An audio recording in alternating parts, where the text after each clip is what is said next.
I apologise for this slide. It's very flamboyant, but why not? Firstly, I have to apologise.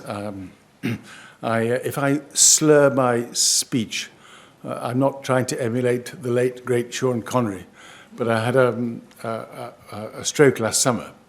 And the same thing has made it important for me not just to, as I used to do, speak in an extemporary fashion with my arms all over the place, but I've got some notes to make sure I don't wander off into fairyland, which I might otherwise do. So I'm going to try and stand back a little bit from the focus that we had yesterday, and I think we'll have again today, on what happens when individual science results appear to infringe upon the interests of major commercial companies and governments, and how do we go about ensuring that those results can still be presented into the public domain without undue harassment and undue improper aspects. I'm going to try to talk about a broader tapestry of issues of integrity and of responsibility in science.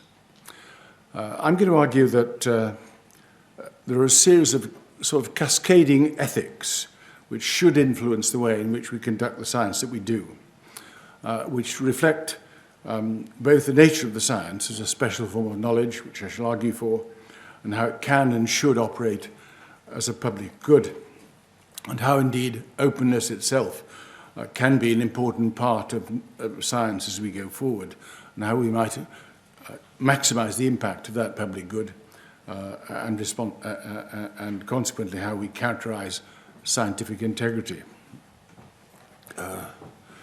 Next slide, there we are. So I'm going to do this in the context of what, for me, are two overriding issues facing modern society and therefore modern science, and ask the question, where is the contribution of science likely to be most effectively made?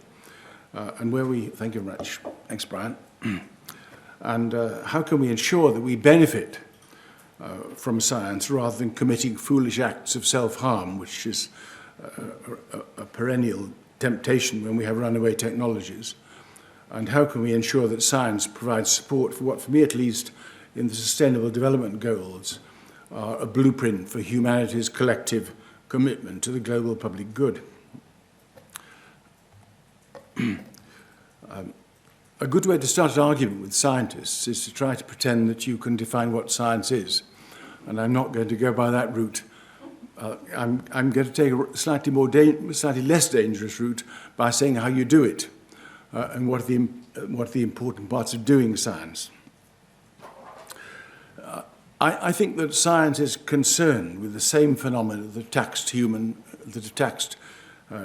imagination from the earliest times, but it's pursued in a way that make it a special form of knowledge, but not separate from normal human rationality and human understanding, where we have, I think, always seen patterns in nature and in society, tried to characterize those patterns, to draw general rules from them, to create explanations of how the parts are connected.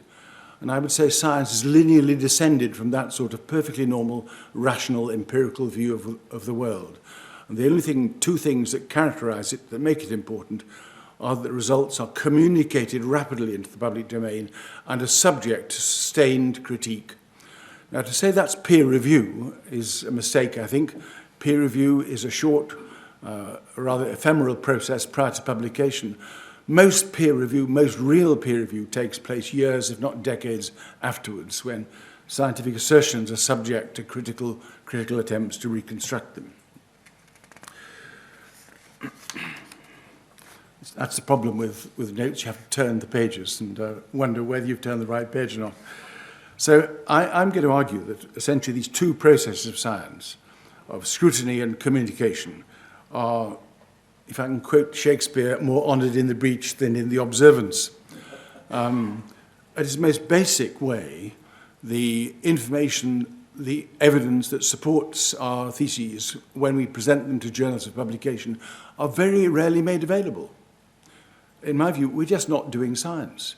If I can't see and criticize the evidence, the data, which you have used to make a truth claim, then what is the value of what you've done? And of course, journals themselves tend not to be prepared to publish data or even require that it should be made available somewhere before they accept a paper for publication. I think when it comes to communication, matters are even less impressive. About 70% of scientific publication now takes place within profit-focused commercial journals, who naturally, of course, preference well-funded customers. So the products of those journals, they might well prefer someone in Cambridge, someone in Kiel, someone in Washington, but in Dar es Salaam, they frankly don't care, largely because the people in Dar es Salaam have very little to pay for it. We have connived in what has happened, and I'll go on to describe that shortly, by ensuring that bibliometrics are the most powerful indices and most powerful incentives for scientists' work. We and our institutions are complicit, I think, in a publication system that privatizes public goods. That's what's happening. Our science is funded as a public good in economics terms, and yet, before it reaches the public, which is directed towards, it becomes a private good. It's owned by the publishers.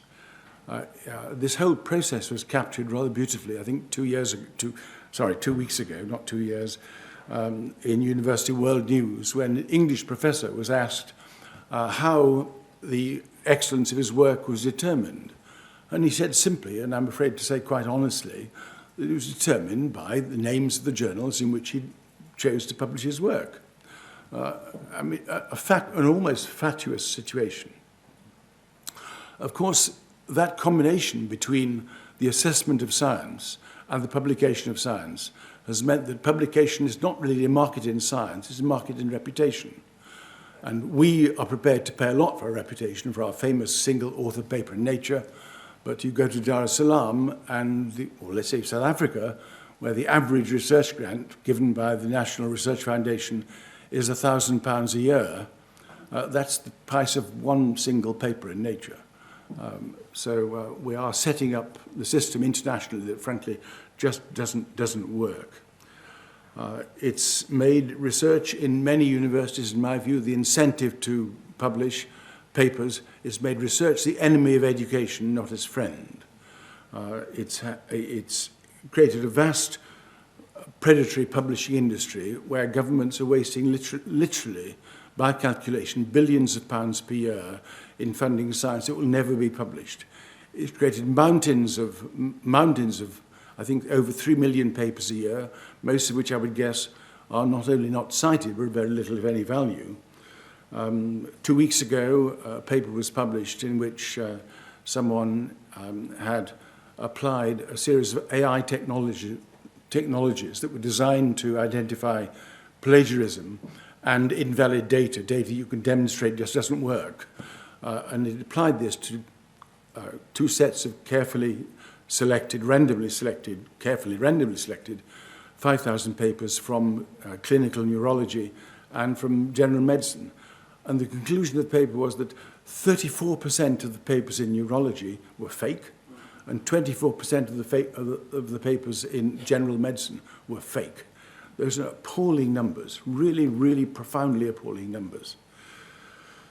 So I would argue that the bedrock of the scientific method is made of these 2 linked attributes. First of all, the intense scrutiny to which papers should be, to which claims should be subjected, and the widespread circulation of those results, both of which are not only under threat, they are simply not happening.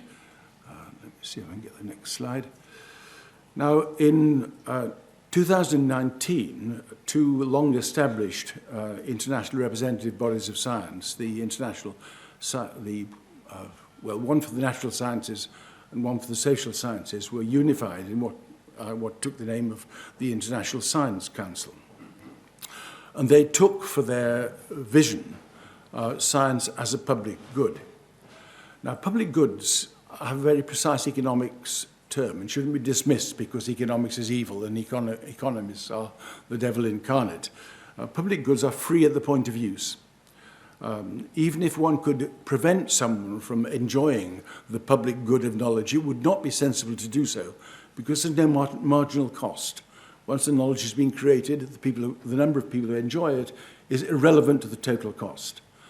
Public goods are funded by all of us through our taxation, but they're free to us individually at the point of use. They're things like good roads, an honest police force, and free education, which are, as public goods, the most fundamental basis of private goods, from which we all benefit. In those three cases, you might say, well, the private good might be a road haulage business distributing goods. It might be a life or an area free of crime. It might be the private goods that those who have benefited from education are able to enjoy. So, given that, the interface between the public and private is an absolutely crucial one. And most of us, most from universities and most from industry, are on the private side of the equation. And that doesn't, of course, mean that those on the public side of the equation, or scientists in the private domain, are somehow working in a less virtuous fashion. Science creates new possibilities, whilst complementary efforts in government, in business, in the public domain and by individuals makes that knowledge, which is often difficult to translate into utility, both tangible and usable and socially, culturally, and economically profitable. It seems to me that that combination of the public and private is wholly good.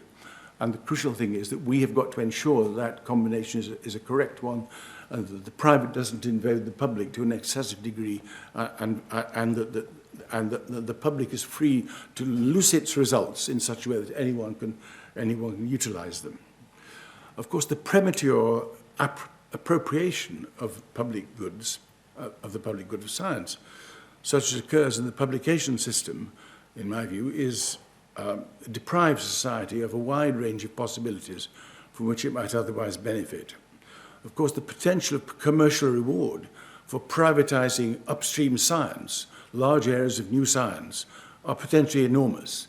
And the monopolization of general scientific results for private good is on the whole a bad thing. And what's more, of course, its greatest danger is to the danger of an informed democracy on which we all depend. And I think that the potential of whole areas of knowledge being absorbed by private interests is a real one that we should perennially be concerned with. So is science always a good? Of course it isn't. It's like I can't think of a single area of knowledge which does not have the potential for evil as well as for good. Knowledge itself is neither one nor the other. Absence of scientific knowledge may block a particular bad outcome, but it also deprives of the potential of gaining good from that knowledge. And of course, ignorance has sometimes been preferred as an option, but it's one that few societies should choose to take. The way they prefer to act is to legislate and to act to outlaw the bad and permit and stimulate the good. If science is to be treated as a public good, then malign outcomes need to be anticipated and avoided. For new scientific knowledge, where the potentials of use are not clear, poses a particular problem. Can we have I was going to say, can we have the next slide, but suddenly realized that I determine the next slide. I come up and do it for you. That's most kind. Thank you very much. And people online, there's nothing you can do for me, just sit there quietly and listen. So, those of you who are ecologists, this won't be surprising, but to some it is. I think the rest of sciences over the last 30, 40 years have realized that we've made a shift in the way we look at the world. From a system where, say, in physics, it was possible 30, 40 years ago to suppose that the systems that we were concerned with were simple. That's to say, there was direct cause and effect between A and B. In fact, of course, what science has also probably discovered is there's no such thing as a closed system. Everything connects with everything else. A affects B, B affects A, and both A and B affect C and D affects A and B. And the diagram on the right is an example of, if you like, the biggest coupled system with which we deal with. The question then arises, is it permissible as a scientist, knowing that what you see on the right is correct, acting as if what you see on the left is correct? And the answer is no, it's not. And it seems to me that that shifted perception. Yep, thank you very much, Chairman. Chairman are sometimes wonderful, often appalling beyond belief, but ours is splendid. And I think that, and this relates deeply, I think, to the push-tie issue and similar issues, that the understanding that there are side effects is a rather weak way of saying something that nature is coupled, period. And that actually part of our responsibility when we say that we think that A and B are connected in this way is actually to ask the question, what about C and D and E and F? Where did they lie? What research ought to be done in order to establish where the influences lie? That's a challenging question, and it seems to me that it enters the domain of ethics, and it's important that it should do so.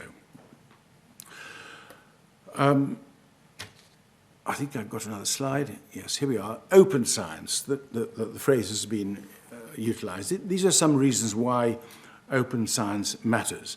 Open science has been promoted very strongly over the last 2 decades. In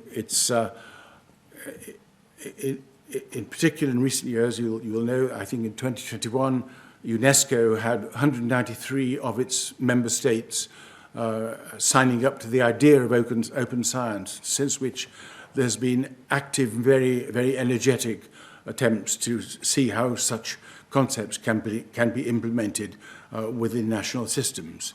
In my view, open science isn't just every openness you can think of, and of that there are many, but actually there are 3 crucial ones. The first one is so-called open access publishing. One of my 2 key issues that underlie most core science, and that is what you say must be available to be written and heard and understood.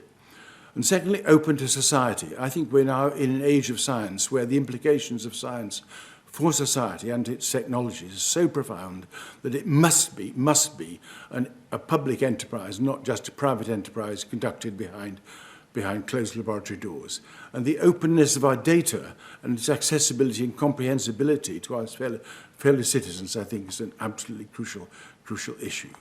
And I would say that along with that, there are a series of broad responsibilities which are here, which I hope you can speed read, because I'm very rapidly going to move to my next slide before the chairman cuts me off, to say that I know that he and I, a few weeks ago, talked about the possibility of creating some sort of taxonomy of what I've called integrity and responsibility, because I think the 2 go together, they're complementary.